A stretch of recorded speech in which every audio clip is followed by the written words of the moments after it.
उस दिन मैंने ज्योग्राफी स्टार्ट किया था, बिहार का भूगोल, ठीक है।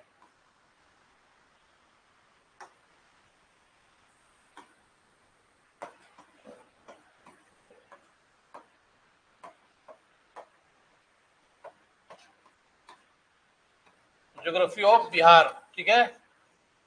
मैंने हल्का फुल्का बताया था उस क्लास में कि क्या डिवीजन है बिहार का, हल्का बताया था, ठीक है। वो भी डिवीजन नहीं बताया था, मैंने बताया था कि रॉक्स के क्या क्या टाइप्स हैं, किस किस एरिया में कौन सा रॉक्स मिलता है, चट्टान कौन से मिलते हैं, ठीक है। अभी आप देखिए कि कैसे बिहार का फिजिकल डिवीजन किया गया है, भौतिक विभाजन बिहार का कैसे किया गया है, ठीक है। इसीलिए मैंने मैप भी लाया, ठीक है। जैसे भारत का जो फिजिकल डिवीजन किया गया है इंडिया का, वैसे ही बिहार का भी फिजिकल डिवीजन किया गया। पढ़ते हैं भारत का ओवरऑल, भारत में सबसे पहले भी डिवीजन किया जाता है हिमालय पर्वत, फिर उत्तर का प्लेन मैदान, ठीक है। उसी प्रकार प्रायद्वीपीय भारत किया जाता है, वैसे ही बिहार का भी भौतिक विभाजन फिजिकल डिवीजन किया गया है। तो इसको ध्यान से सुनिएगा, और ये मेंस का भी सवाल है और प्रीलिम्स का भी क्वेश्चन है, ठीक है। क्योंकि ये एक बार समझ लीजिएगा ना, तो मेंस में नहीं भी याद रहेगा तो अपने आप लिख सकते हैं मेंस में, ठीक है। इसलिए कौन सा टॉपिक? वही तो है, अभी बाकी है ना भूगर्भी के लिए। तो ज्योग्राफी का पहला चैप्टर उस दिन मैंने पढ़ाया था, जिसमें मैंने बताया था कि चट्टान के कुछ प्रकारों के बारे में और किस जिला में कौन सा चट्टान मिलता है, जिसमें मैंने आपको बताया था याद करने के लिए ABTC, आर्कियन, बिंद, टर्शियरी और क्वार्टरनिल, ठीक है। उसको आप याद कर लेते तो ज्यादा अच्छा रहता। और मैंने बताया था गया, शेखपुरा और ये में क्या मिलता है, और चंपारण। तो मैं सिर्फ वो याद करके नहीं आया था, पीछे वाले क्लास का बोल के आया था, ठीक है। इसलिए आप हमें बेवकूफ बनाने की कोशिश मत कीजिएगा। पीछे का हमने बोला था याद करके, वो तो उस दिन तो याद ही रहेगा एक दिन का, क्योंकि मैं टेस्ट भी लूंगा, ठीक है। लेकिन फिलहाल आप मौखिक रूप से वर्बली बताइए किस क्वेश्चन का क्या आंसर जब हम पूछेंगे। फिलहाल आप देखिए, उसी का एक हिस्सा है physical division of Bihar, Bihar का भौतिक विभाजन, ठीक है। कौन सा एरिया क्या कहा जाता है, ठीक है। ये जानना बहुत जरूरी है, इसको समझना सबसे इंपॉर्टेंट है। लेकिन इसमें पीटी का भी इंफॉर्मेशन। सबसे पहले देखिए बिहार को बांटा गया है कैसे।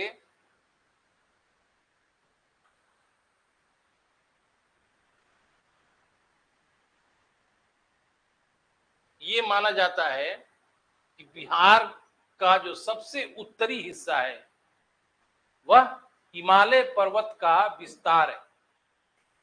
हिमालय पर्वत का जो तीसरा पर्वत है उसको शिवालिक कहा जाता है, जिसको बाह्य हिमालय भी कहा जाता है, आउटर हिमालय, ठीक है। उसके ऊपर मध्य हिमालय, ध्यान से सुनिए, क्या आप समझिएगा जब आप बातें कर रहे हैं। उसके ऊपर मध्य हिमालय है और उसके ऊपर महान हिमालय जिसको ग्रेट हिमालय कहा जाता है। लेकिन बिहार के सबसे उत्तरी हिस्से में इस शिवालिक पर्वत का विस्तार पाया जाता है। इसीलिए बिहार का पहला विभाजन किया गया है उत्तर का पर्वतीय प्रदेश, ठीक है, northern mountainous area of Bihar, ये पहला विभाजन है। दूसरा विभाजन किया गया है उसको, उसमें दो विभाजन है लेकिन एक ही साथ लिया गया है, उत्तर का विशाल मैदान यानी larger northern plain of north Bihar, और उसी से जुड़ा हुआ है साउदर्न प्लेन ऑफ बिहार, दक्षिणी बिहार का दक्षिणी मैदान। और तीसरा विभाजन किया गया है दक्षिणी सीमांत प्रदेश, साउदर्न फ्रंटियर प्लेस, ये प्लेस जगह मतलब कह सकते हैं, एरिया भी कह सकते हैं। तो सबसे पहले आप आइए,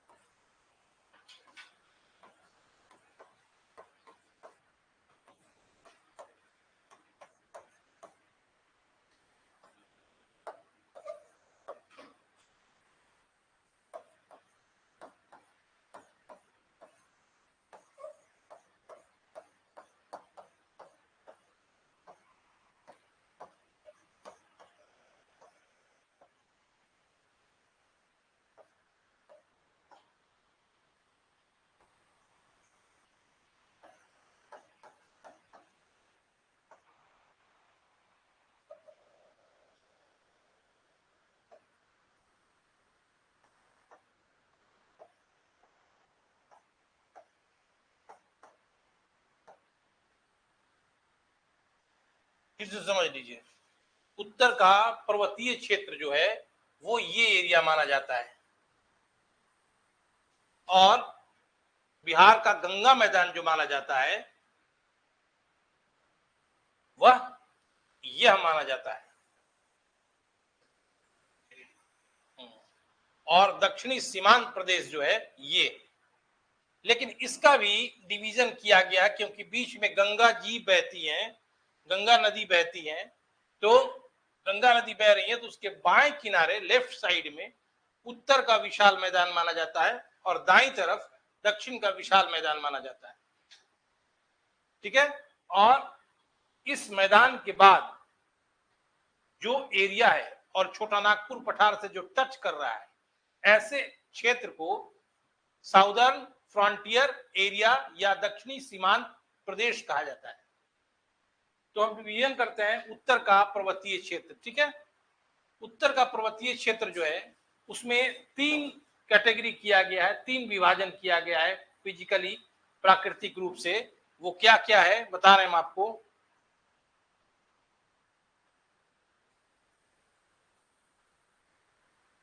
इसका 3 डिवीजन किया गया है। पहला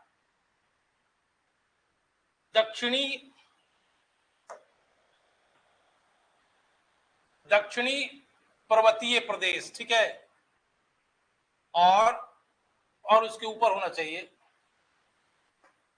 दक्षिणी पर्वतीय प्रदेश। ठीक है, ये पहला विभाजन है। दूसरा विभाजन है उत्तर पूर्वी घाटी,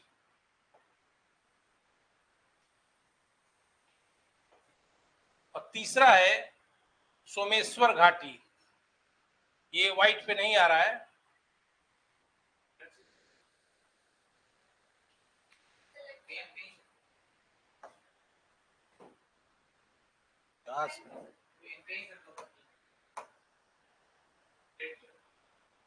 काला कर दें।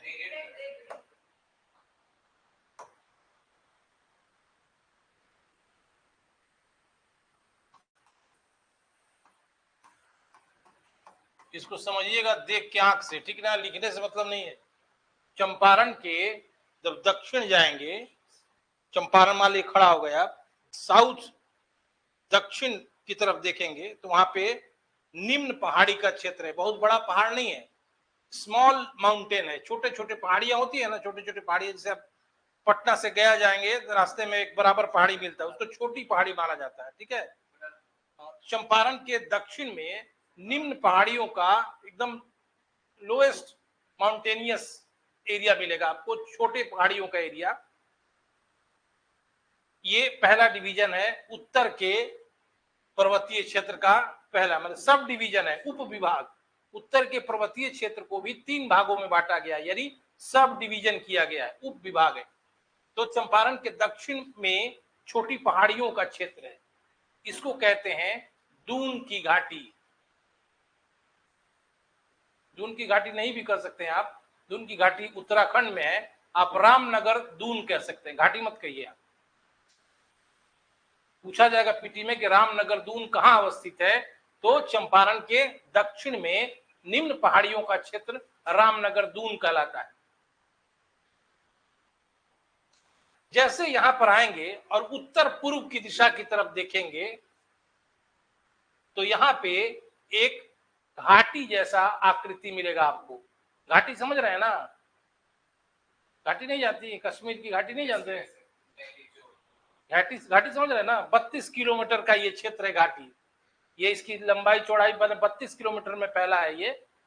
ठीक यहां खड़ा होइएगा तो इसके उत्तर पूर्व में कुछ दूर पे घाटी का क्षेत्र मिलता है, इसी घाटी को कहते हैं अरहा घाटी। ये 32 किलोमीटर में फैला है और माना जाता है कि उर्वरा यहाँ पे फर्टाइल लैंड है। ठीक है, और तीसरा एक डिवीजन किया गया है जो कि सुमेश्वर श्रेणी है, ये पहाड़ी है। हाँ, ये रामनगर दून से उत्तर की तरफ ये स्थित है। रामनगर दून से उत्तर जाएंगे आप तो सोमेश्वर श्रेणी। ये 3 डिवीजन है उत्तर के पर्वतीय प्रदेश का। फिर से सुन लीजिए, बिहार का 3 भौगोलिक या प्राकृतिक विभाजन किया गया है। पहला है उत्तर का पर्वतीय प्रदेश, दूसरा है उत्तर और दक्षिण का विशाल गंगा मैदान, और तीसरा है दक्षिण सीमांत प्रदेश। ठीक है, उत्तर के पर्वतीय प्रदेश में 3 उप विभाग किया गया है, सब डिवीजन किया गया है। चंपारण के दक्षिण में एक छोटी पहाड़ियों का क्षेत्र है जिसको रामनगर दून कहा गया है, और यहां से उत्तर पूर्व की दिशा में एक घाटी है जो 32 किलोमीटर में फैला है जिसको हरहा घाटी कहा जाता है। फिर एक तीसरा विभाजन किया गया है, रामनगर दून से उत्तर की तरफ एक पर्वत श्रेणी है जिसको कहा जाता है सोमेश्वर श्रेणी। इतना याद रहेगा ना। अब आइए इस विशाल मैदान के बारे में, जो कि गंगा का विशाल मैदान है और बीच में गंगा बह रही है। ये हो जाएगा नॉर्थ और ये हो जाएगा साउथ। इस मैदान का निर्माण नदियों के डिपोजिशन से हुआ है, नदियों के निक्षेपण से हुआ है। निक्षेपण मैंने क्या होता है बताया तो आप बताइए। Deposition, what is deposition?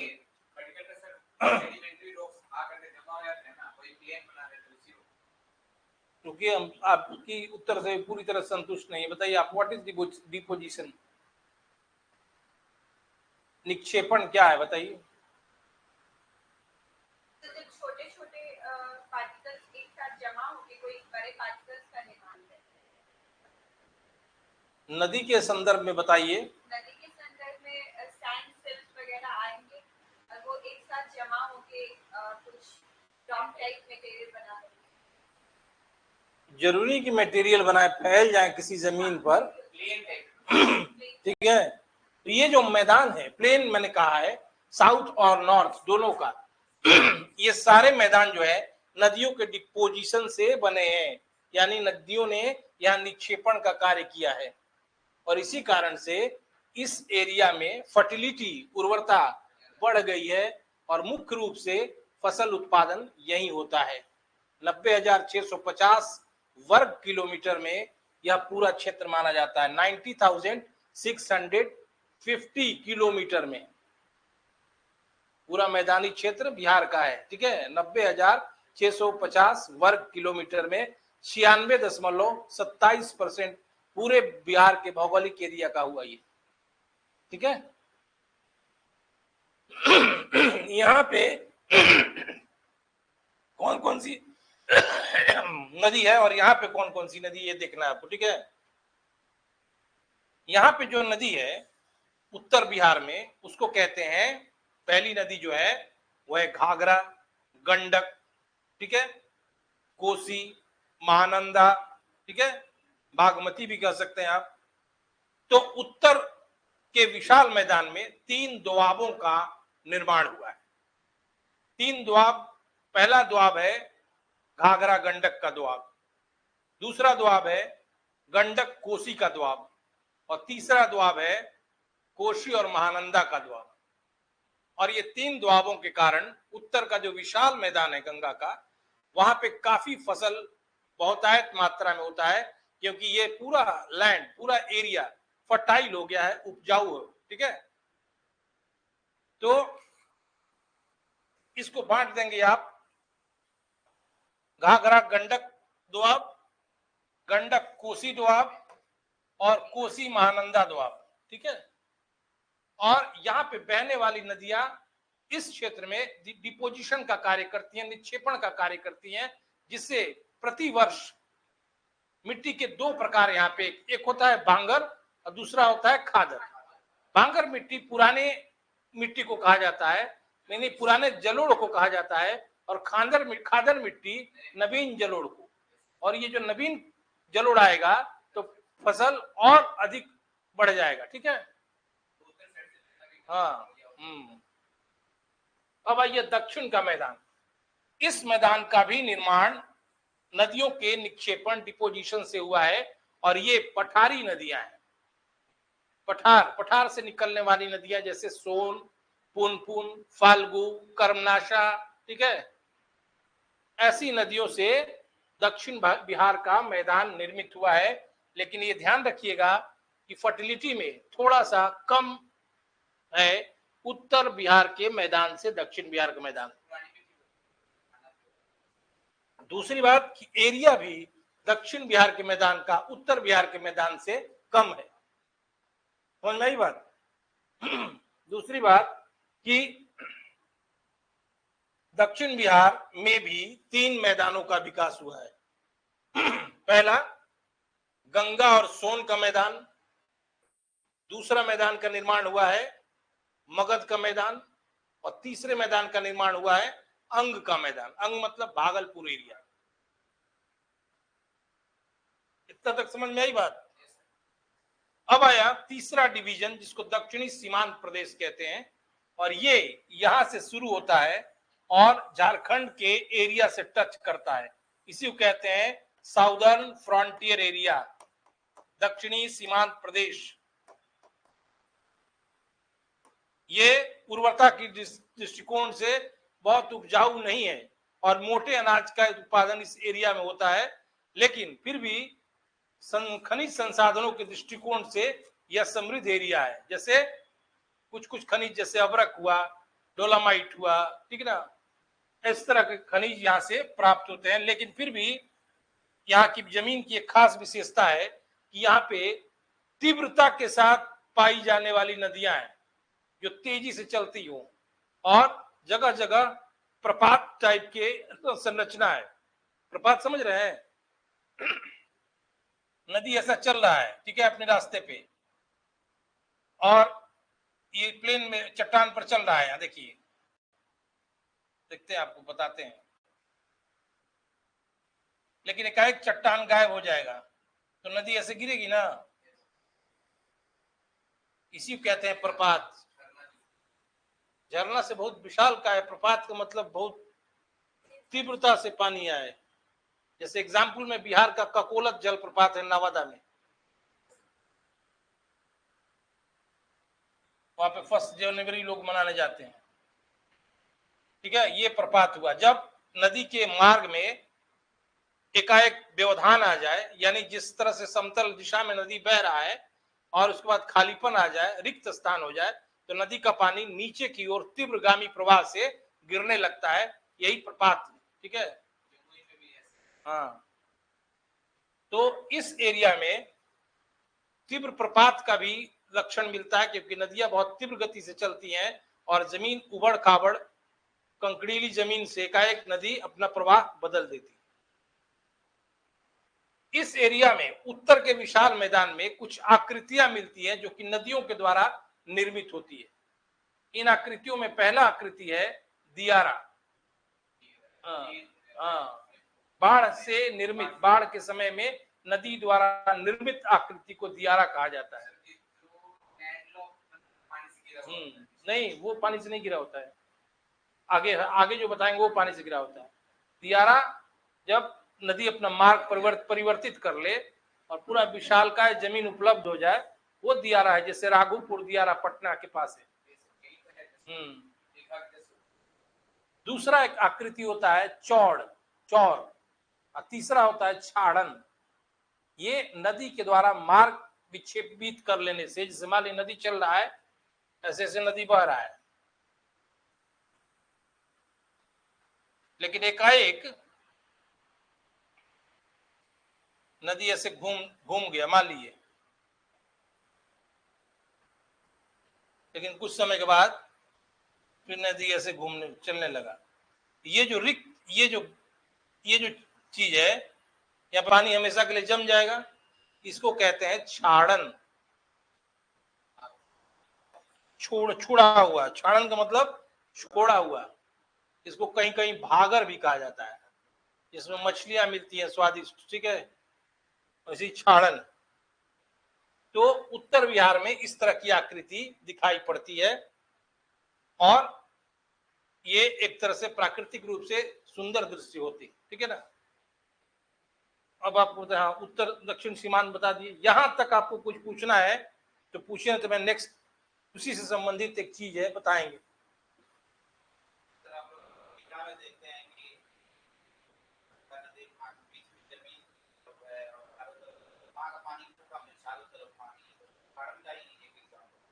वो दियारा हो गया, छोटा सा बालू का एरिया ना, जहाँ गैस वैस लेके चिकन उकन बनाने जाते हैं लोग, वही ना। वैसे उसमें खेती होता है, अच्छा हाँ वैसे ही जगह खेती होता है, बहुत सारा जो बाढ़ खत्म हो जाने के बाद बहुत सारा अच्छा खेती होता है वहाँ पे। तो वो तो जमीन है ना, लोकल लैंग्वेज में वहाँ सब लोग दियारा ही बोलते हैं। छोटा सा है ना, जब बड़ा एरिया में फैले तब दियारा कहना चाहिए। बहुत बड़ा एरिया में वो ये पूरा प्लेन जो है तो वो दियारा हो गया, दियारा ही बोला जाता है। गंगा जी का जो बचा हुआ भाग है सब, जो कि अब इधर से गंगा जी नहीं बहती है, तो उसको तो दियारा ही बोलेंगे ना। गंगा जी है वहाँ पर, हाँ गंगा जी पानी जमा है, गंगा जी इस तरफ वो छाड़न हो गया। और उस तरफ भी मतलब जैसे ट्रैक हो रहा है ना, जिस तरफ भी पानी अभी तो ट्रैक हो गया है, और उस तरफ भी पानी, उस तरफ से तो फ्लो पूरा हो ही होता है, बंद हो गया उधर से, अब इधर ही सीधा है। जैसे मैंने बताया, नदी पहले इधर पानी चला गया, फिर नदी ने मार्ग बदल के इधर अपना चलने लगा, ठीक। यहाँ पर अगर पानी जमा हुआ है, इसको छाड़न कहा जाता है। पानी वहाँ नहीं है, वही दियारा होता है। जब दियारा हो जाएगा, वो पानी रहेगा तो छाड़न कहलाता है। दियारा में सर जो लैंड होता है वो दियारा में तो गांव में लोग बस जाते हैं ना, जब पानी नहीं होता है तो वही गांव। दियारा में लाइन फर्टाइल होता है, हाँ यस यस, बहुत सारा पटल कर वहां से वहाँ पे क्या होता है, बाढ़ आने के टाइम बाढ़ आता है, बढ़ जाता है, ठीक है, उसका फिर बाढ़ चला जाता है, उसके बाद 9 महीने के लिए मतलब वो प्लेन मतलब वो हो गया फर्टाइल, मतलब कि खेती के लिए अच्छा हो गया। जैसे अभी सर पूरा जो सूखा हुआ था, पूरा पानी से भर गया, पूरा भर गया, अभी कहीं बीच में सूखा, कहीं बीच में दिखाई दे नहीं, तो 3-4-5 महीने बाद से ये 2-3 महीने का, इसके बाद अप्रैल की सारा इकट्ठा हुआ है, लैंड तैयार हो गया है, फिर उधर तैयार हो गया, नदी ऐसे आ रही थी, उसका कटाव दिखता है, मतलब घेर के सूखा पड़ गया, बाढ़ करके। अच्छा ये बताइए, ओएसिस क्या होता है? ज्योग्राफी का ही एक सवाल है, ओएसिस।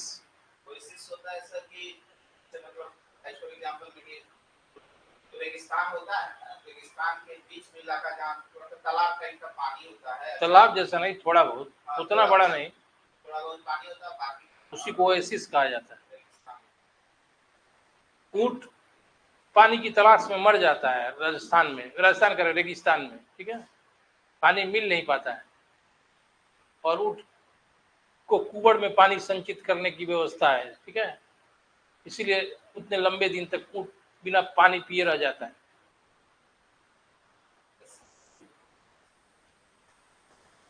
यहां तक आप डिवीजन समझ गए, बिहार का भौगोलिक विभाजन आप लिख सकते हैं अपने से कॉपी में। और नदी का रेफरेंस देना भी बहुत जरूरी है, किस एरिया में कौन सा नदी बहता है, कि उत्तर बिहार में कौन बहता है, दक्षिण बिहार में कौन बहता है, ठीक है। बहुत सारे लोग मेंस में लिखते समय दक्षिण बिहार की नदी को उत्तर बिहार में डाल देते। अब आइए, इन्हीं एरिया में किस प्रकार की मिट्टी मिलती है बिहार में, यह जानना बहुत जरूरी है, ठीक है। समझ में आ रहा है ना? बहुत खुश नजर आ रही है आप। उत्तर बिहार में, या नहीं समझ में आएगा तो पूछ लीजिएगा, ठीक है, मुस्कुराने से नहीं होगा, क्योंकि हम 10 मिनट बाद पूछेंगे।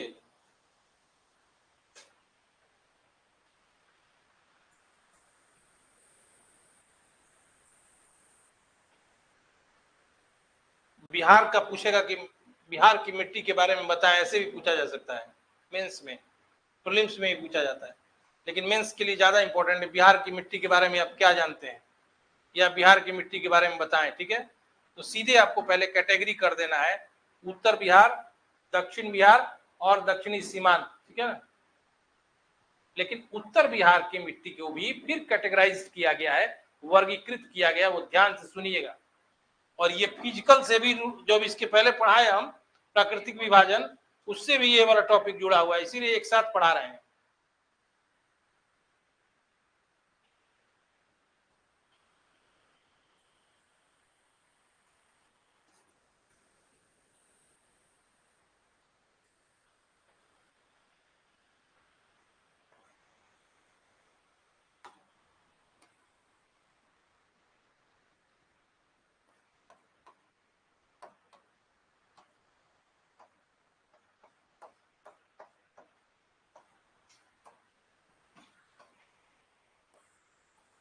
मिट्टियां होता है, ठीक है ना, लिख मिट्टी, ठीक।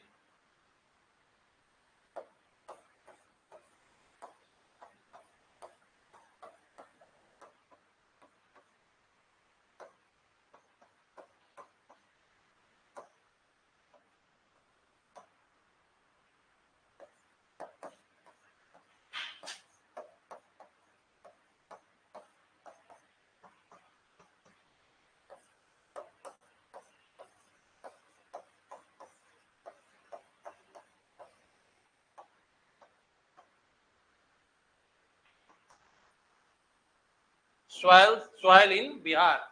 पहले तो नॉर्दर्न बिहार का सॉइल बताना है, फिर साउथ बिहार का सॉइल बताना है, फिर दक्षिणी पठारी प्लेटू एरिया का।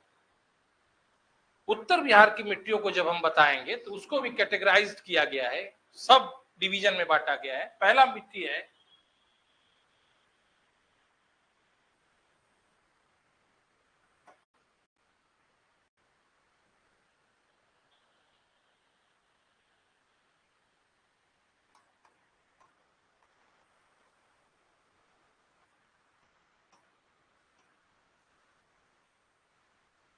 ये थोड़ा ज्यादा गैप हो गया है, ठीक है ना, समझ लीजिएगा, रुकिए देख, इतना चौड़ा चौड़ा गैप नहीं रहेगा, ठीक है।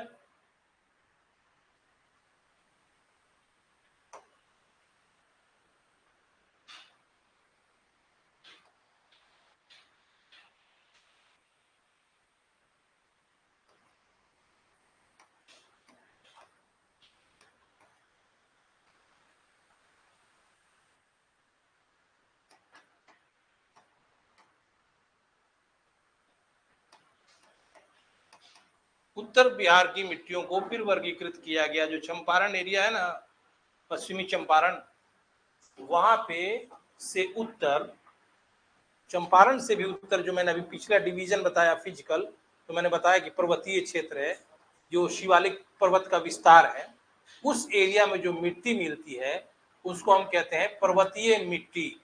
वो कंकड़ीली पत्थरनुमा मिट्टियां होती है, ठीक है।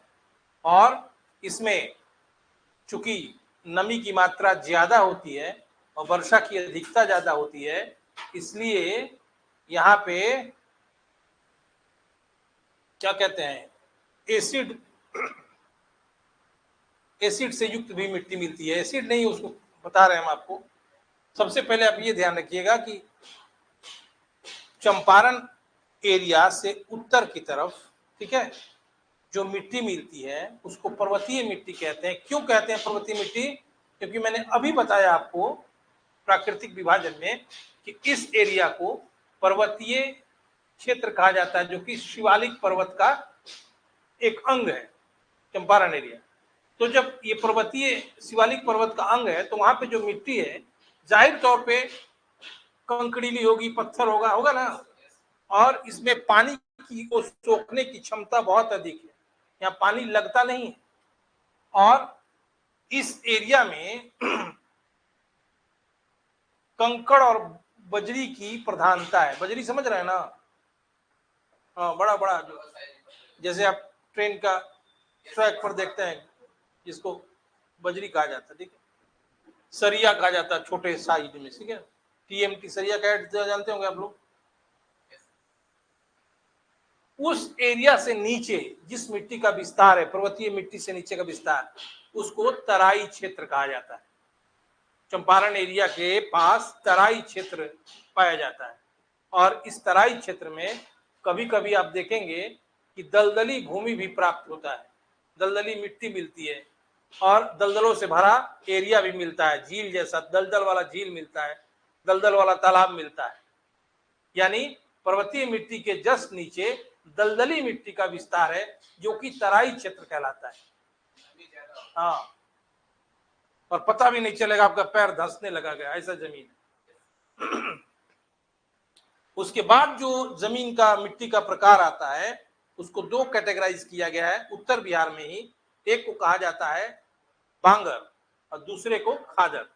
बांगर जो है, ये बहुत पहले समय में नदियों के द्वारा लाई गई पुरानी जलोढ़ मिट्टी को बांगर कहा जाता है। और खादर किसको कहा जाता है? जो हाल हाल में नदियों द्वारा हर साल खादर लाया जाता है। और इस कारण से जो उत्तर बिहार के गंगा से सटे एरिया है, जहाँ पे हमेशा बाढ़ आती है, बाढ़ के प्रकोप से परेशान जिला रहते हैं, यहाँ पे फर्टिलिटी जो है, उपजाऊपना जो है, वो बहुत अधिक है। और गेहूं, गन्ना, चावल बहुत अधिक मात्रा में उपजाई जाती है, क्योंकि नए जलोढ़ मिट्टी आता है जिसको खादर कहा जाता है। बलथर यहाँ नहीं मिलता है, उत्तर बिहार में बलथर मिट्टी नहीं मिलता है। एक लाइन में जाएंगे, जो मैं बता रहा हूँ सुन लीजिए, उसके बाद आपको पता चलेगा। ये 4 मिट्टी का सब डिवीजन उत्तर बिहार में किया गया है। पहला मिट्टी पर्वतीय मिट्टी जो कि कंकड़ीली बजरी युक्त होती है। उससे नीचे आएंगे तो तराई प्रदेश में तराई मिट्टी मिलती है जो कि दलदली होती है। उससे नीचे आएंगे तो बहुत पहले नदियों के द्वारा लाए गए मिट्टी जिसको भांगर कहा जाता है। भांगर मतलब पुराना जलोढ़। और हाल हाल में नदियों द्वारा जो लाया गया मिट्टी है उसको खादर कहा जाता है, नवीन जलोढ़। ये डिवीजन हुआ उत्तर बिहार का। अब दक्षिण बिहार का डिवीजन कैसे करेंगे? पहला, दक्षिण बिहार में उस तरह का उपजाऊ मिट्टी नहीं पाया जाता है जैसा उत्तर बिहार में पाया जाता है। और दक्षिण बिहार में मिट्टी का प्रकार जो बताया गया है, पहला बलथर मिट्टी, दूसरा केवाल मिट्टी, ठीक है, तीसरा कगारी मिट्टी, समझ गया ना, ऐसे प्रकार किया गया है। यानी दक्षिण बिहार में जो मिट्टी का प्रकार है वो बलथर मिट्टी दक्षिण भारत में मिलता है, दक्षिण बिहार में मिलता है, केवाल मिट्टी भी मिलता है और कगारी मिट्टी भी मिलता है। और दक्षिण बिहार में क्या कहते हैं, बलथल मिट्टी जो मिलता है उसमें बालू की मात्रा ज्यादा होती है। केवाल मिट्टी जिसमें पानी को सोखने की क्षमता बहुत अधिक होती है। और साइड में जितना भी है गया औरंगाबाद एरिया में केवाल मिट्टी का क्षेत्र मिलता है। और एक बार ये सूख जाएगा केवाल मिट्टी तो उसको तोड़ना बड़ा मुश्किल होता है, बहुत कड़ा होता है, चिपचिपा होता है वो। पानी पड़ने के बाद चिपचिपा हो जाता है। हाँ, ऐसे भी हार्ड हो जाता है। इतना हार्ड हो जाएगा कि तोड़ नहीं पाएंगे। तो दक्षिण बिहार में ऐसे ही मिट्टी मिलती है, ठीक है ना। बलुई मिट्टी, केवाल मिट्टी, साइड में हम देखे थे पलथर मिट्टी और फिर कगारी मिट्टी। कगारी मिट्टी क्या होता है? नदियों के किनारे वाले एरिया में जब तट उसका खत्म हो रहा है तो कगार पर, मतलब नदी के कगार पर जो मिट्टी मिलती है उसको कगारी मिट्टी कहते हैं। पुनपुन, फाल्गु, कर्मनाशा, सोन, ठीक है, ये कगारी मिट्टी नदियों के कगार पर। एक वो कारण पूछ रहे थे, मट्टी हम लोग वो नदी है ना देखे थे वहां पे, तो मट्टी ऊपर में है और नीचे में पूरा बालू है, ठीक है, उसके कलर से दिखते हैं, पानी आता है तो वो बालू कट जाता है तो मट्टी। ऐसा क्यों? मट्टी मतलब मट्टी के नीचे ना बालू क्यों उधर साइड में नीचे गंगा क्षेत्र में तो नहीं है ऐसा, नीचे बालू ही है। वो मिट्टी जो ऊपर जमा हुआ है वो नदी लेके आई है, निक्षेपित करके आई है, नदी में पैदा नहीं हो गया, नदी ने कैरी करके वो लाया है मिट्टी। नीचे ओरिजिनली बालू ही है सोन के नीचे, ठीक है। दूसरी बात कि दक्षिण बिहार में एक और मिट्टी मिलती है जो कि बहुत उपजाऊ मिट्टी होती है, टाल मिट्टी। एग्जाम्पल में बढ़ैया ताल है, वहां पे राष्ट्रीय आंदोलन के दौरान एक आंदोलन भी हुआ था हिस्ट्री में, ठीक है।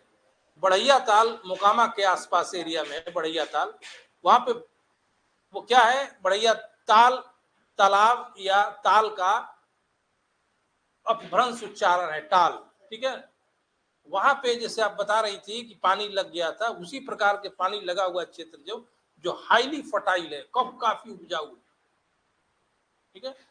तो दक्षिण बिहार में मिट्टी के 4 प्रकार मैंने बताया। पहला टाल मिट्टी, दूसरा बलथर मिट्टी, तीसरा केवाल मिट्टी और चौथा कगारी मिट्टी।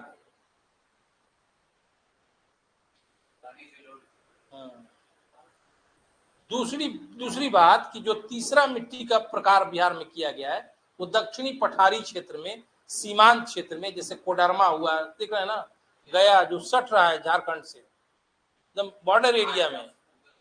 हाँ, लेकिन ये मिट्टी जो है उपजाऊ नहीं है और ये खनिज संसाधनों की दृष्टि से प्रसिद्ध है। और इन मिट्टियों में मोटे अनाजों के उपज को ही ज्यादा देखा जाता है। और एक और चीज आपको इंपॉर्टेंट बता दे प्रीलिम्स के लिए, सोन नदी जो है कैमूर पठार को छोटा नागपुर पठार से अलग करता है। जिस तरह बहता है सोन नदी, उसके दिशा के हिसाब से दोनों पठारों के बीच विभाजन हो जाता है, कैमूर पठार अलग, छोटा नागपुर पठार अलग। ऐसे अगर ज्योग्राफी आप लिखेंगे क्वेश्चन आंसर में एकदम to the point full number आएगा। अगर ऑप्शन ज्यादा हो तो ज्योग्राफी वाला क्वेश्चन ही सिलेक्ट करना चाहिए, ठीक है। मतलब 3 लिख सकते हैं तो 3 लिख देना चाहिए, क्योंकि इसमें नंबर कटेगा नहीं अगर आप सारा इंफॉर्मेशन लिख देंगे तो। यहाँ तक कुछ पूछना हो तो बताइए। आपको बिहार का भौगोलिक विभाजन यानी भौतिक विभाजन और बिहार की मिट्टी के बारे में मैंने बताया है। अगर आपको इसमें से कुछ पूछना है तो पूछ सकते हैं।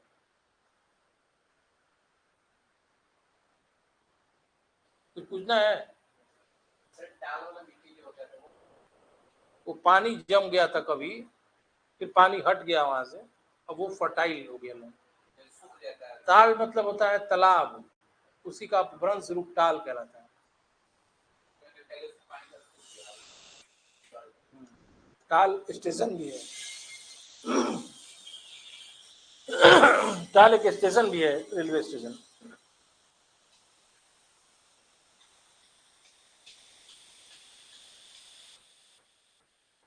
कुछ पूछना है? पुराना जलोढ़ और नया जलोढ़ में अंतर क्या है? क्या मतलब? जब पहले नदी लाया हो 10-20 साल पहले मट्टी कहीं से और बिछा दिया हो, उसको पुराना जलोढ़ कहेंगे।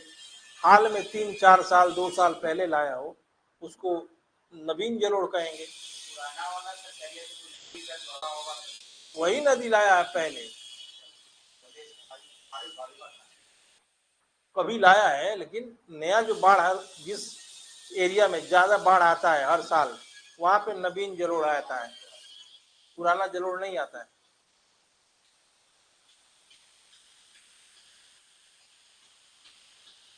और ये सब पीटी के लिए इम्पोर्टेंट है कि बिहार जो है भौगोलिक रूप से, प्राकृतिक रूप से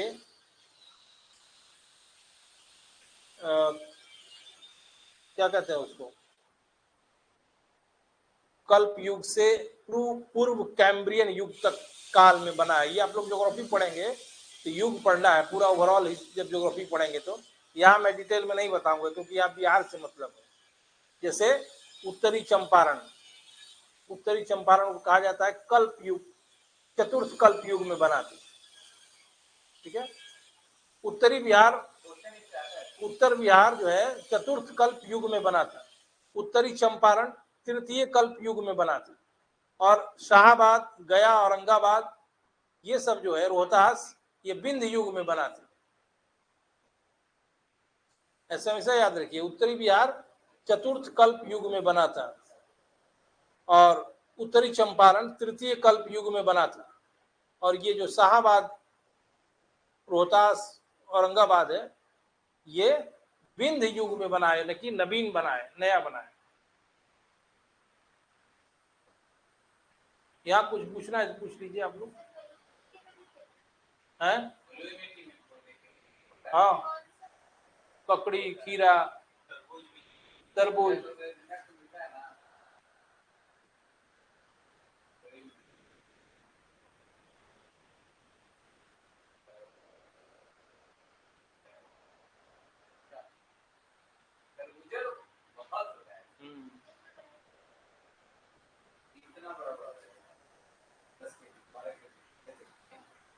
लेकिन बड़ा बेमतलब का फल लगता है हमको तरबूजा,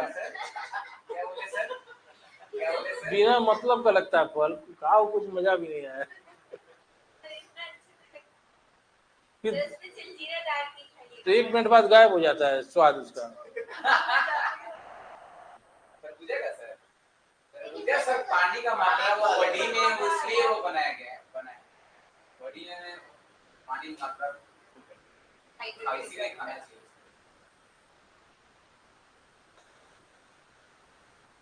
यहाँ तो कुछ पूछना है तो पूछ लीजिए आप लोग।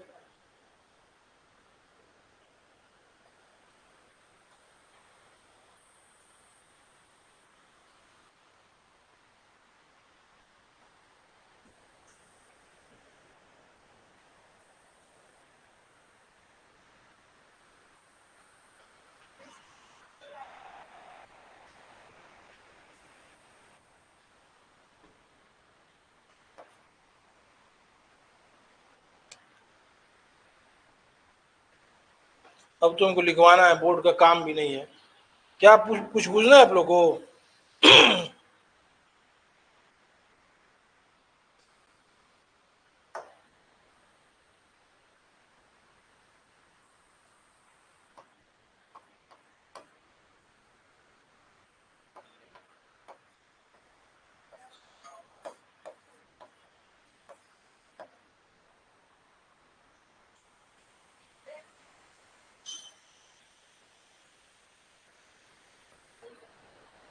कुछ पूछना है तो पूछ सकते हैं आप। बोलिए।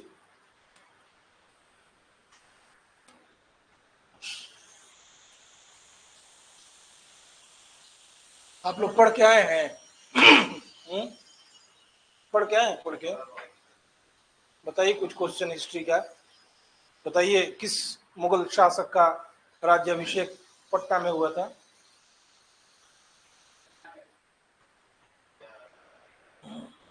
आप लिखी हैं सारा? आप तो लंबा हाथ खिला रही कि हम नहीं जानते हैं।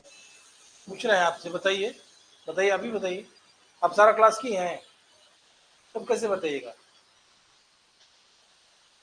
कम से कम नोट कर लीजिए, दूसरे की कॉपी लेके जेरोक्स करा लीजिए। आप किए हैं सारा क्लास?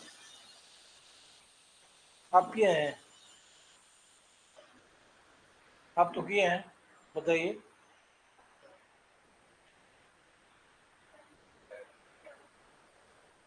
और उपसियर का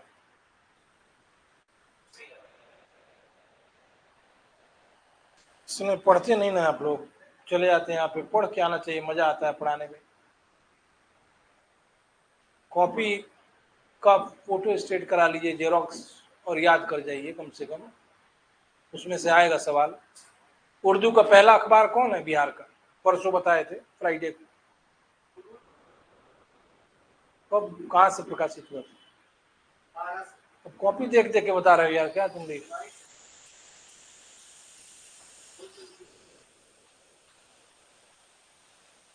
अच्छा बताइए, आप बताइए बिहार का पहला अंग्रेजी अखबार। जिससे पूछेंगे वही बताएगा।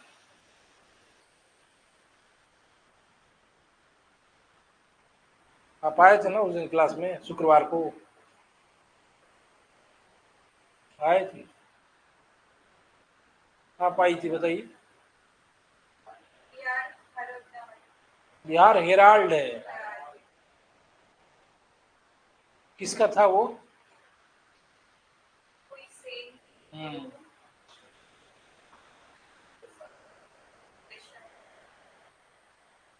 ये बताइए हिंदी का पहला अखबार बिहार का। बिहार बंधु ठीक है, सही है वो, लेकिन बिहार का पहला दैनिक समाचार पत्र, डेली निकलने वाला, हिंदी का।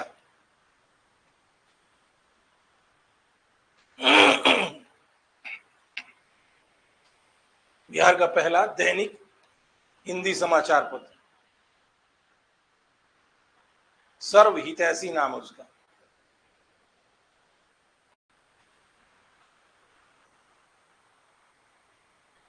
चलिए, क्या लिखना चाहते हैं आप, बोलिए। क्या लिखना चाहते हैं, बोलिए।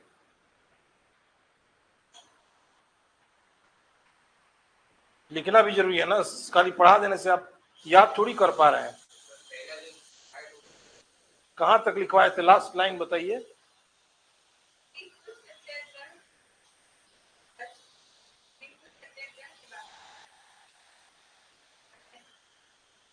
वीरपुर सत्याग्रह के बाद नहीं बताए हैं। बीरपुर नाम है, वीरपुर नहीं है, बीरपुर। लास्ट टाइम हरीश नारायण सिंह बिहार में ये मतलब जो लिखवा रहे थे आंदोलन के लिखे गए।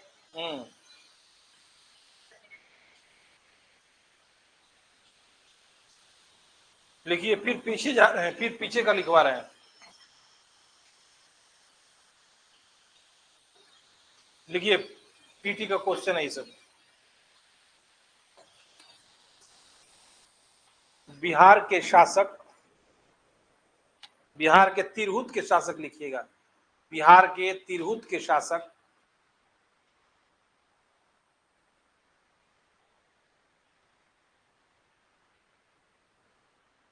हरि सिंह देव। वो जो चले गए थे उसके बाद पहली बार बने थे। ये सल्तनत, सल्तनत का लिख लीजिए ना, उसके बाद पूछिएगा, पहले लिख लीजिए आप। बिहार के तिरहुत के शासक हरि सिंह देव पर गयासुद्दीन तुगलक ने आक्रमण किया था।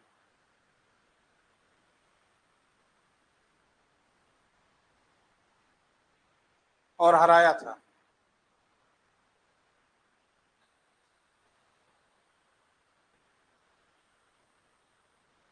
इंग्लिश बोलना है ना।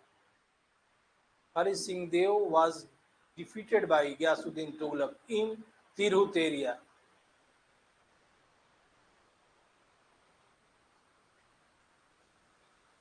अगला लिखिए, अब छोड़िए लाइन, आगे लिखिए प्रेस। पहले आप ही का बोल देंगे, उसके बाद बोलेंगे हम।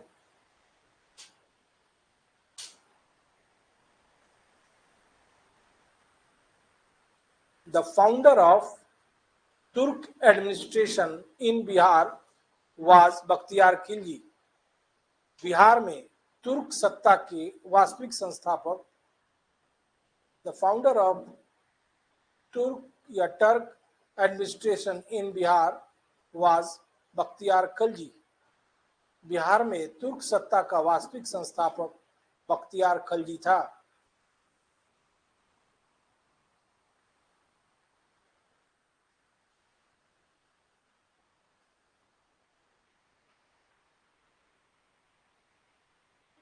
अगला पॉइंट, इन 1198, तो आप तो धीरे धीरे लिखते भी है ना, जल्दी जल्दी लिखिएगा तब। इन 1198 he attacked Nalanda University and occupied Odantapuri. Hindi में लिखिएगा, 1198 ईस्वी में उसने नालंदा विश्वविद्यालय पर आक्रमण किया।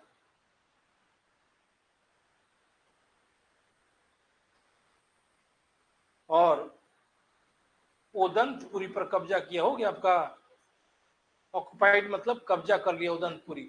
और उसी उदंतपुरी का नाम उसने क्या कर दिया, Bihar Sharif.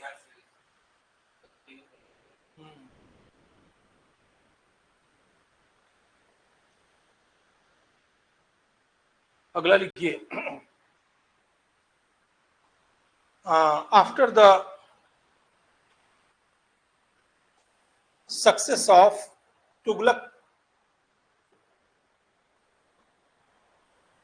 Tughlaqs in Bihar,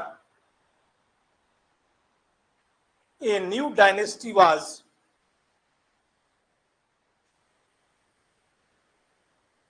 established in this area.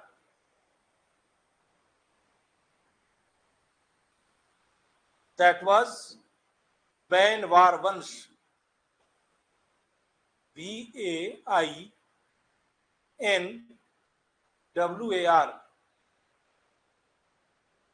लिख लिए, वंश मतलब डायनेस्टी। लिखिएगा, तुगलकों की सफलता के बाद, तुगलकों की सफलता के बाद तिरहुत क्षेत्र में एक नए वंश की स्थापना हुई,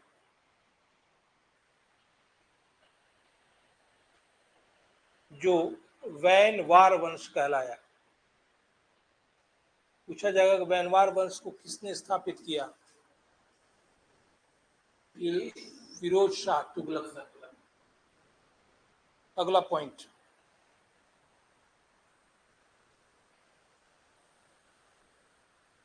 the famous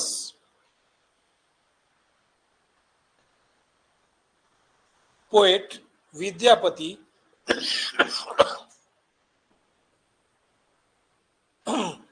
was the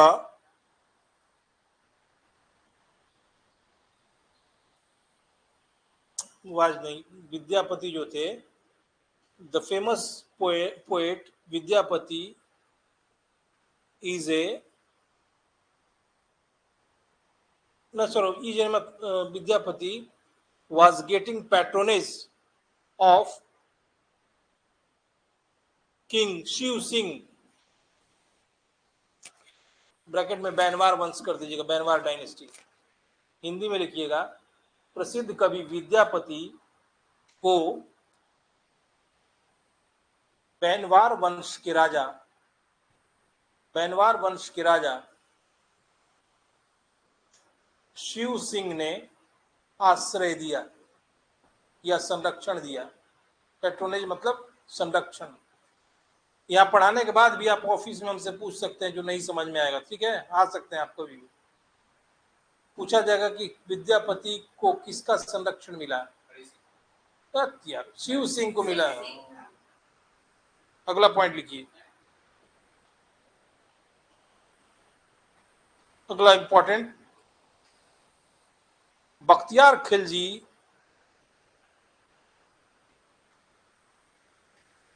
was made his capital at Lakhnauti. Bakhtiyar Khilji ने अपनी राजधानी लखनऊती में बनाई।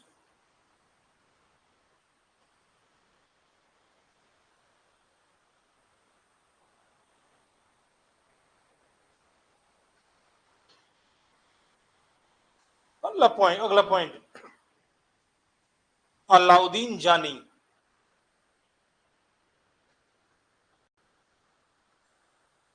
was the first representative of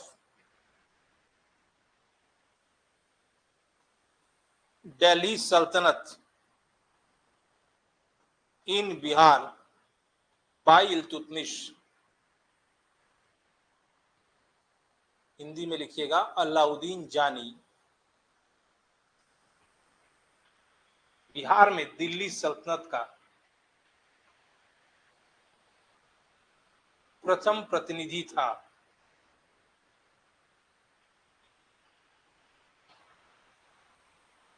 जिसे इल्तुतमिश ने नियुक्त किया था, जिसे इल्तुतमिश ने नियुक्त किया था।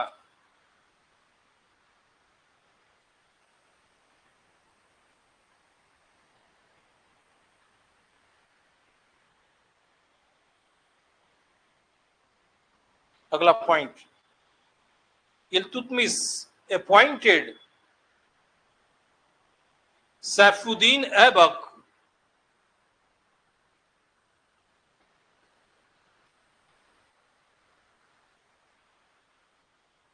As a governor of Bihar. Hindi में लिखिएगा, इल्तुतमिश ने सैफुद्दीन ऐबक को इल्तुतमिश ने सैफुद्दीन ऐबक को बिहार का राज्यपाल नियुक्त किया। बिहार का राज्यपाल नियुक्त किया। अगला पॉइंट लिखिएगा, Firoz Shah Tughlaq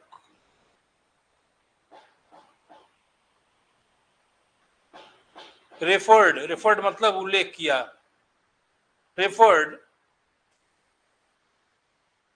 Saint Sheikh Ahmad Chirmposh, Sheikh Ahmad Chirmposh, CHIRMPOSH, Ahmad Chirmposh, in his book Sirat Firoz शाही,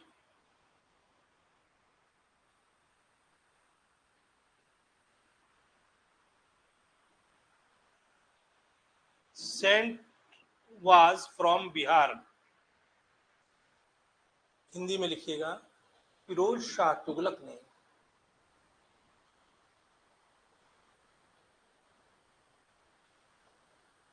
संत शेख अहमद चिरमपोश का उल्लेख सीरते फिरोज शाही में किया है।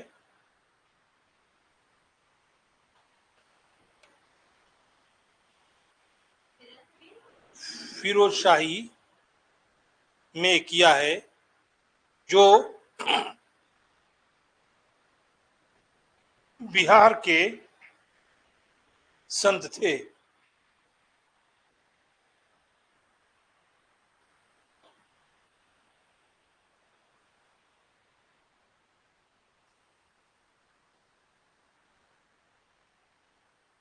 अगला पॉइंट लिखिएगा, Sher Shah Sher Shah was appointed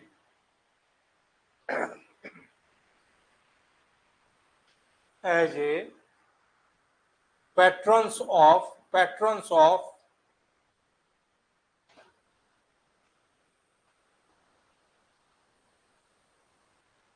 Bihar king Jalal Khan. लिखिएगा बिहार के शासक जलाल खान का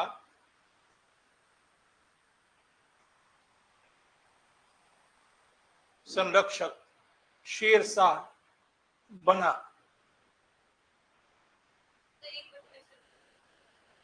बिहार के शासक जलाल खान का संरक्षक शेर शाह बना।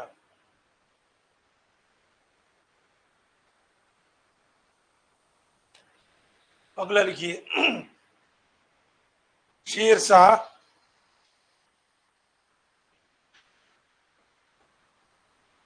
ने पटना को राजधानी बना। Sher Shah made Patna as a capital.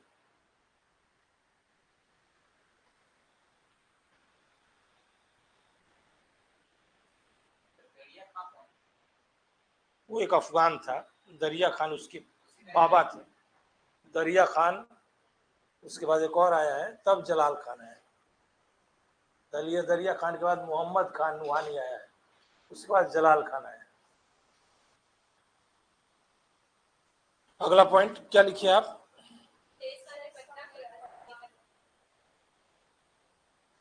ये भी लिख लीजिए। He made a fort at Rohtasgarh. उसने रोहतासगढ़ में किला बनवाया।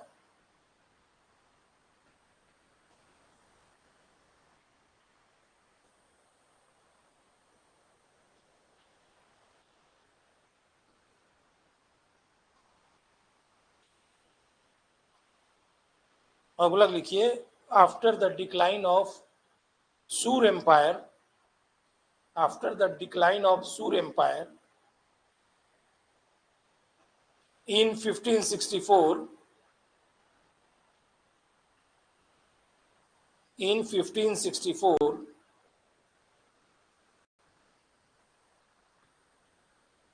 Suleiman Karrani was made himself as an independent ruler in Bihar। लिख लीजिएगा सूर साम्राज्य के पतन के बाद 1964 में, 1964 नहीं 1564 में सुलेमान करानी ने बिहार में अपने को स्वतंत्र शासक बनाया।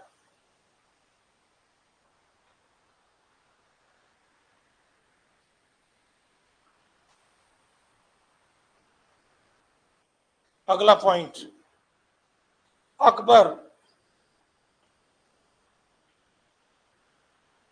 invaded Bihar during the time of Daud Khan. अगला पॉइंट हिंदी में लिखिएगा अकबर ने बिहार पर हमला किया दाऊद खान करानी के शासनकाल में।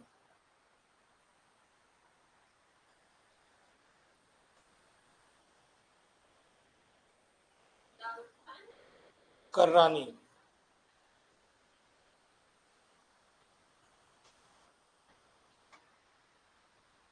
लिखिए राजा मान सिंह was made सूबेदार ऑफ बिहार बाई अकबर। राजा मान सिंह को अकबर द्वारा बिहार का सूबेदार बनाया गया।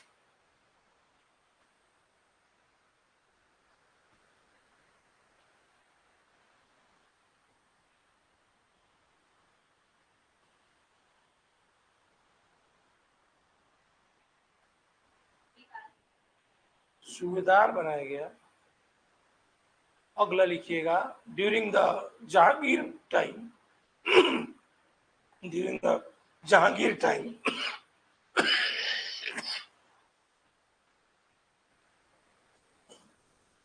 The governor of Bihar, the governor of Bihar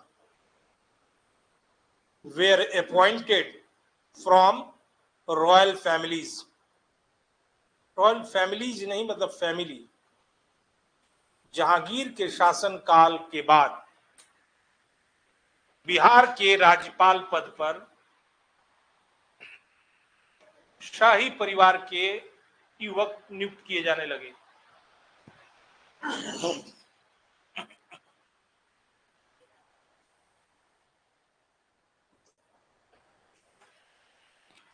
Jahangir के शासनकाल के बाद बिहार के प्रांतपति पद पर शाही परिवार के राजकुमार नियुक्त किए जाने लगे।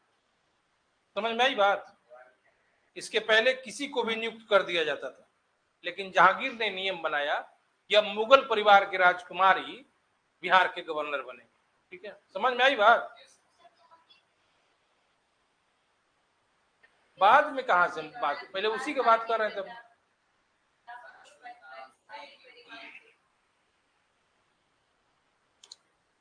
लिखिए,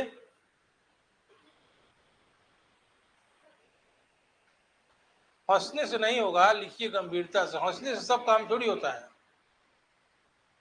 लिखिए, राजकुमार परवेज, प्रिंस परवेज भी लिख सकते हैं आप, was the first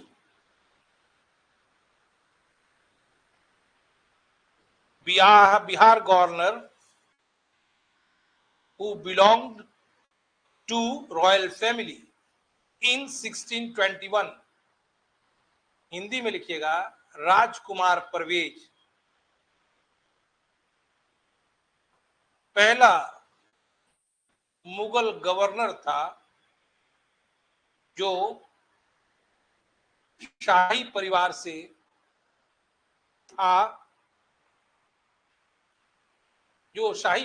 था, और 1621 में नियुक्त हुआ।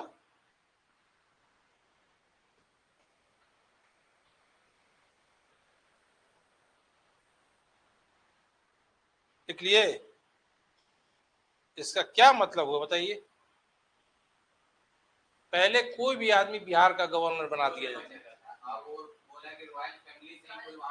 जहांगीर ने नियम बनाया कि मुगल परिवार का कोई ही राजकुमार बनेगा। ठीक है,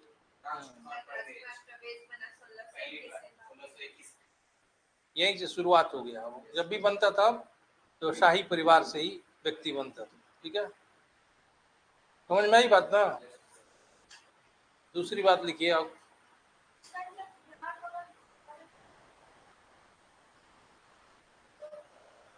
बिहार बंगाल में ही था। नहीं, बंगाल अकबर के समय में विभाजन कर दिया था। अकबर ने विभाजन किया था अच्छा प्रशासन के लिए। ठीक है ना, पहले नहीं था, अकबर ने किया था विभाजन, बिहार को अलग बना दिया था। अगला पॉइंट लिखिएगा, Patna comma Bihar Sharif and Bhagalpur were famous center for Persian education during this time। Hindi में लिखिएगा, पटना, बिहार शरीफ और भागलपुर फारसी शिक्षा के प्रसिद्ध केंद्र थे।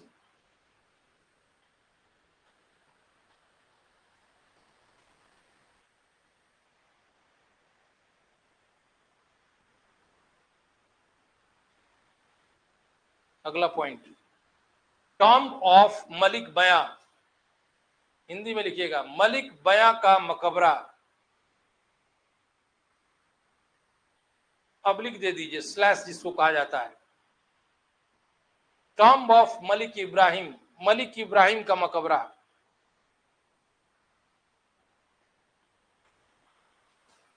Is eight Bihar Sharif.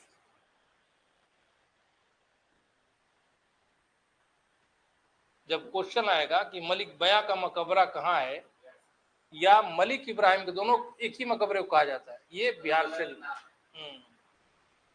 अगला पॉइंट, इट्स स्टाइल वाज, इसी में लिखिएगा, it's style was Mughal style, माने किस स्टाइल में बना है, मुगल शैली में बना है।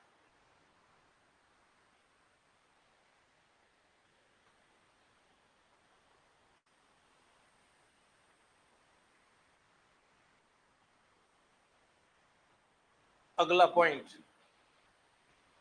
टॉम्ब ऑफ शाह दौलत, शाह दौलत का मकबरा एट मनेर was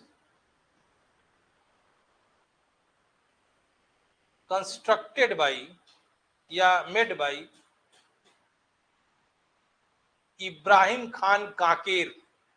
शाह दौलत का मकबरा मनेर में इब्राहिम खान काकेर के द्वारा बनाया गया था।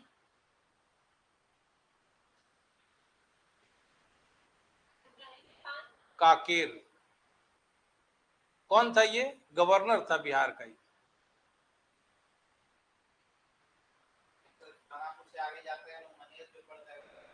हाँ तो दूसरा मनेर थोड़ी है।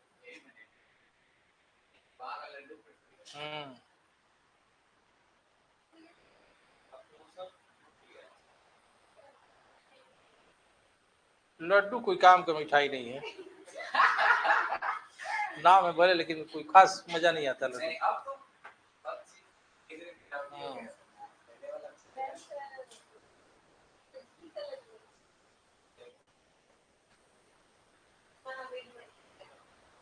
तो जितना चढ़ता है उतना फिर वापस चला जाता है, हमको लगता है ऐसा।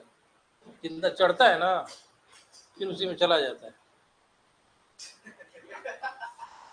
सही बता रहे हैं, एक ऑथेंटिक आदमी बता है। जितना चढ़ता है उतना फिर वापस चला जाता है। बढ़िया बढ़िया ये जाइएगा ना, क्या कहते हैं, पारस तो क्या है जो है, ये हॉस्पिटल जो है बड़ा बड़ा, आवाज देगा सब। पारस ही नहीं है, मगध है, बहुत सारा है, राजेश्वर है, दुनिया भर का यहाँ हॉस्पिटल की कमी नहीं है। बोलेगा आईसीयू 9 नंबर, जाइएगा तो एक पर्चा थमा देगा आपको, जाइएगा दवा लाने, 1,500-2 हजार से कम का नहीं बनता है मिनिमम, पिलाइएगा दे दीजिएगा, यार बार बार बार इन्फेक्शन हो जाएगा, कहेगा बार बार बार बार इन्फेक्शन हो जाएगा, दवाई दीजिए जाइए, फिर आपको बुलाया जाएगा। हमको लगता है कि 1-2 दवा का इस्तेमाल करता है सर, फिर वो दवा उसी में मेडिकल स्टोर में चला जाता है,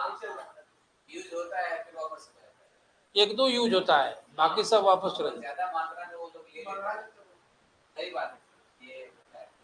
मैं अपने मन से नहीं कह रहा हूँ, ऑथेंटिक। यूपी में गए तभी ये चीज देखे, महावीर रॉयल हॉस्पिटल था, बहुत बड़ा हॉस्पिटल था, उसमें हम गए थे, वहाँ ऐसा ही होता था, एक बार बहुत सारा दवा लेता था, वो लेके जाता था, अब कितना दिया नहीं दिया, फिर वहीं पे काउंटर पे रख लेता है सर। यहाँ तक कि मैंने देखा है कि ड्रिंक करके गुटखा खा के भी लोग बैठे रहते हैं आईसीयू में, लेकिन आम आदमी के लिए कहते हैं कि इन्फेक्शन हो जाएगा, ऐसा भी देखें। अगला लिखिए, Farrukhsiyar was throned eight Patna. Farrukhsiyar का राज्याभिषेक पटना में हुआ था। फरुखसियर का राज्याभिषेक पटना में हुआ था।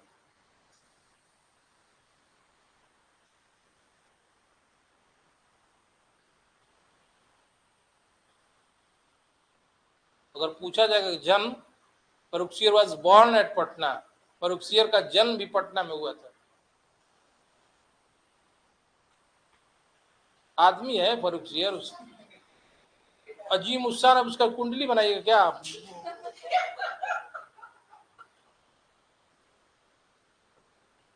उसके पिता का नाम अजीम उस्सान था, फिर कहिएगा उसके पिता का नाम क्या था?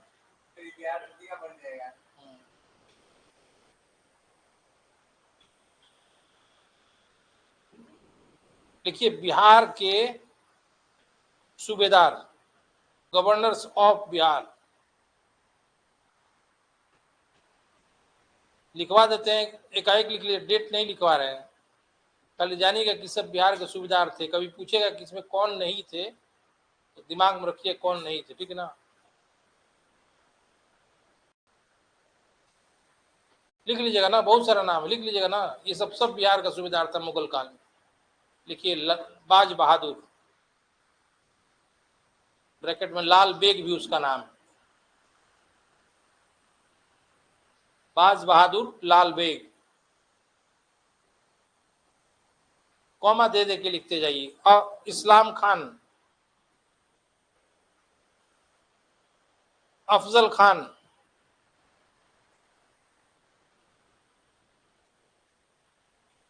जफर खान,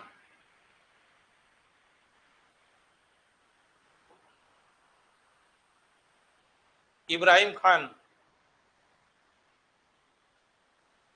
काकर, ये लिखवा चुके हम। इब्राहिम खान काकर ने शाह दौलत का मकबरा बनाया था।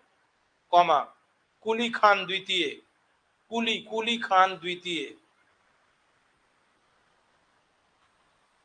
अगले का मुकर्रब खान,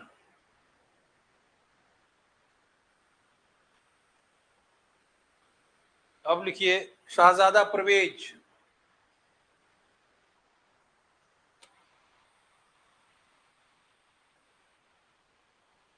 कॉमा खाने दुरान,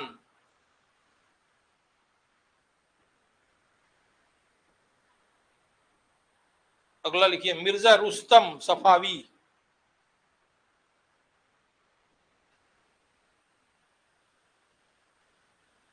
अब लिखिए खान आलम, अब लिखिए सैफ खान। ये सारे जो थे ना कभी न कभी बिहार के राज्यपाल रहे थे मुगल काल में, कभी अकबर के काल में, कभी जहांगीर के काल में, कभी शाहजहां के काल में, कभी औरंगजेब के काल में। मैंने आपको लिखवा दिया ये बात कि अगर क्वेश्चन भारी करना हो तो कभी ये सब नाम का सूची देख के लिख देगा कि इनमें से कौन बिहार के राज्यपाल नहीं थे, ठीक है। इतना याद हो जाएगा ना दिन भर में जितना लिखवाए हैं। काफी थोड़ी तो 10-15 मिनट का चीज।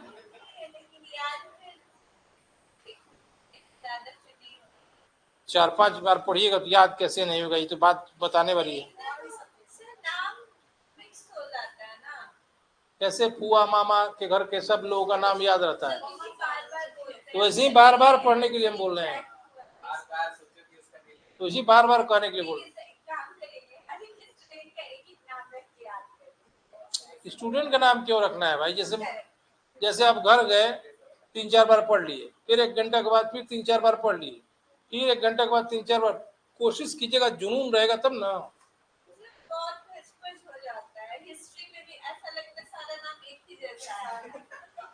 एक जैसा कैसे है आपके समझने?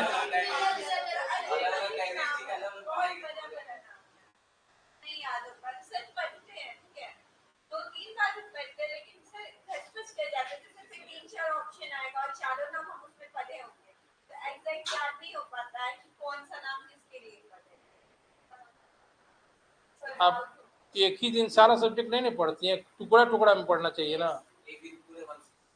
एक कोई एक चीज पढ़िए एक दिन, फिर दूसरे दिन दूसरा चीज, ऐसा थोड़े कि एक ही दिन सारा पढ़ लेती है। साइंस, हिस्ट्री, ज्योग्राफी सब कैसे नहीं याद होता? आखिर हम लोग कैसे याद किए हैं? पढ़ाने से पहले से हमको याद है। मन मार के पढ़ने से, मनोरंजन नहीं करने से।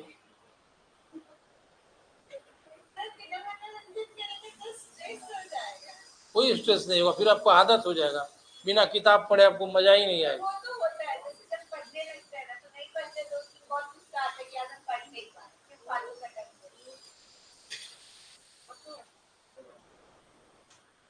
थोड़ा सा मन मारिएगा तो अपने आप पढ़िएगा। 3 दिन बहुत खराब लगता है। 3 दिन अगर लगातार मन मार के पढ़ लीजिएगा, चौथा दिन आपको लगेगा पढ़ाई के अलावा कुछ है ही नहीं। और बाहर निकलिएगा दिमाग डाइवर्ट हो जाएगा, ठीक है। तरह तरह का आदमी मिलेगा, तरह तरह का ड्रेस पहना मिलेगा, मॉल मिलेगा, ठीक है। ऑटो में देखिएगा उसमें भी तरह तरह का आदमी मिलेगा। इसलिए जो सोसाइटी है ना, इन्वायरमेंट जो है ना, वो मन को डाइवर्ट करता है, डिस्टर्ब करता है, इसलिए बहुत कम निकलता है। जिसको बनना है IAS IPS SDM, बहुत कम समाज से ताल्लुकात रखता है, यहाँ तक इवन रिलेटिव से भी, क्योंकि हमारे सारे रिलेटिव डिस्टर्बिंग फैक्टर है। सबसे ज्यादा है। हाँ, लंबा लंबा फेंकते जाएंगे, हैं फलाना ये कर गया, फलाना वो कर गया। रिजल्ट नहीं हुआ तो सबसे पहले बोलते हैं। हाँ, इसलिए रिलेटिव से दूर रहना चाहिए। रहिए पटना